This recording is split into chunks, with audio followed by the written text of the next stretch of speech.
continue. Or if the market broke support based on this candlestick signal, I don't think the sell-off is going to continue. Knowing what not to do can be just as important as knowing what to do. And then we're going to be able to analyze, and this is something else people don't think of, and I bet many of you never thought of this. You could have a single candlestick signal, but at times you use that candlestick signal to exit a position. At other times, you should use that candlestick signal to enter a position. And there are ways to say, OK, I'm going to use the candlestick signal to initiate a new position. Other times you say, I'm only going to use this candlestick signal to exit. There's lots of material written on entering positions, very little material written on exiting. Okay, we're going to look at exit strategies today.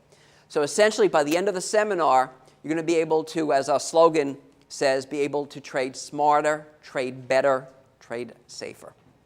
We're going to now look at the construction of the candlestick line. I know many of you are familiar with this, but without the Japanese say, without oars, you can't cross in a boat. These are your oars. If you have any questions, of course, during the seminar, feel free to interrupt and raise your hand. And especially this part, because everything we'll be doing for the rest of the session, including when we talk about Western technicals, are all going to be based on drawing the candlestick line. Very simple. The candlestick line is made of 4 data points. And the 2 data points that define the rectangular portion of the candlestick line, which is called the real body, is the open and the close. So the open and close is a relationship that forms the real body, whether the real body is black or white. A white real body means the close is higher than the open. By the way, you could use candlesticks in all time frames. I will personally look at daily, 30, and 60 minutes, but that's because I do my analysis at the end of the session, okay, for our institutional traders. For those who trade intraday, you could use 5, 10, 15-minute candles. Essentially, the time frame you should be using is dependent on your holding period. If you're going to hold an intraday trade for less than 2 hours, I would be looking at 5, 10-minute candlestick charts. If you're doing 2, 3 hours or a good portion of the day, I'd be looking at 15-minute, 30-minute, and 60-minute. But my focus, only because of the way I work, are daily candle charts, 60 and 30 minutes. And as I mentioned before, there are going to be ways, even if you trade with a daily chart, there are going to be reasons why you should be looking at 30 and 60-minute candles. We'll talk about that when we go to the intraday. You'll be able to find what we call hidden support or resistance areas that people who look at the daily charts may not be able to see. So we have a white real body because the close is higher than the open. A black real body means that the close is under the open. Now, most charting services, because of the Forex market, the opening closing, there's really no opening closing. Most charting services will use 5 p.m. Eastern time as the closing or opening. So, for example, it'll be 4:59 Eastern time, 4:59 and 59 seconds is the closing. The next trade is the opening. Okay. And it's this aspect about the Forex market that's different than the other markets that are going to be the reason why some of the candlestick signals are constructed a little differently, as we'll look at later.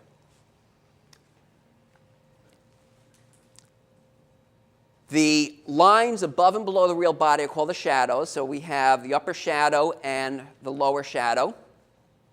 The high of the upper shadow is the top of the session, and the bottom of the lower shadow is the low of the session.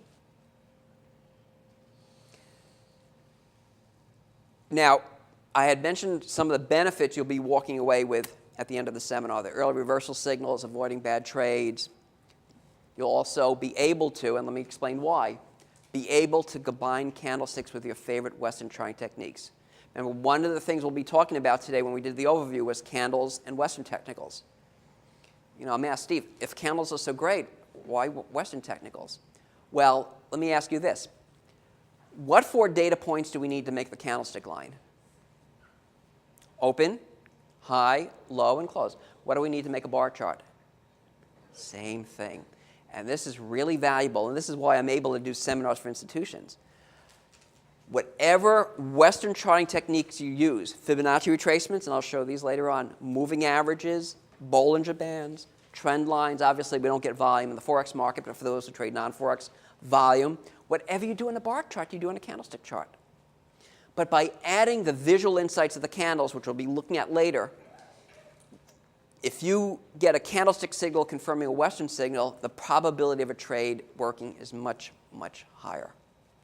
And as I just said before, the reason I'm able to do seminars for institutional traders, I don't go in there saying, hey, use the candles instead of what you've been using over the last 10 years for your career.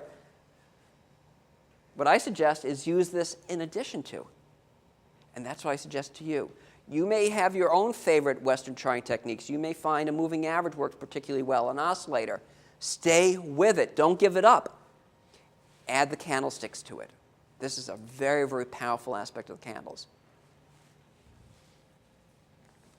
The lines to your right are called doji. And doji are sessions where the open and closing are the same.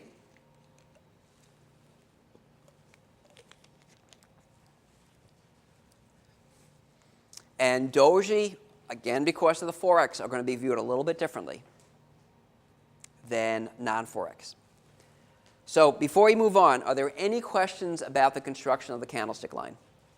Yes? I have a question about the use of candlesticks on different platforms, because I've noticed that, like, if you have one data feed based on one bank, then you have, it's very clear that the close of one candle is equal to the open of another candle.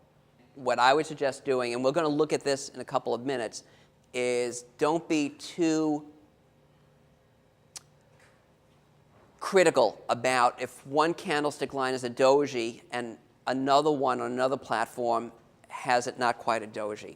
And we'll look at that in a couple of minutes. Right? But essentially, I think it's really important if you're using a data source, most data sources close at 5 o'clock. I would really make sure it does that.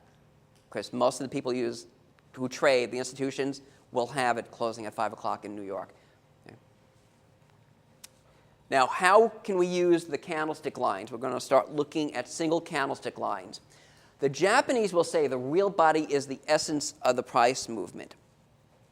And that's a really exciting concept.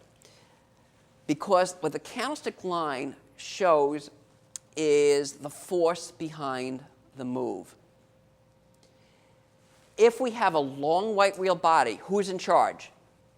The bulls, right. A long black real body, obviously the bears are in charge.